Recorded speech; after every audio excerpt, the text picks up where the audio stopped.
Now that we've addressed all those maintenance issues, it's time to put the trailer into storage.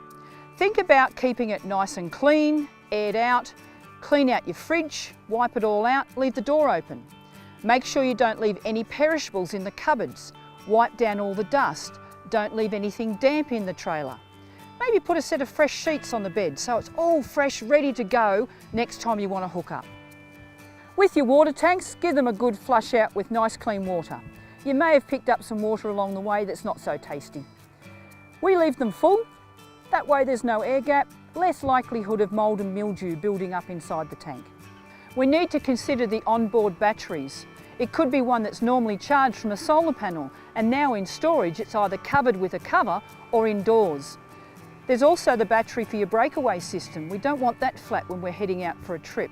So think about a slow trickle charger on these batteries while it's in storage.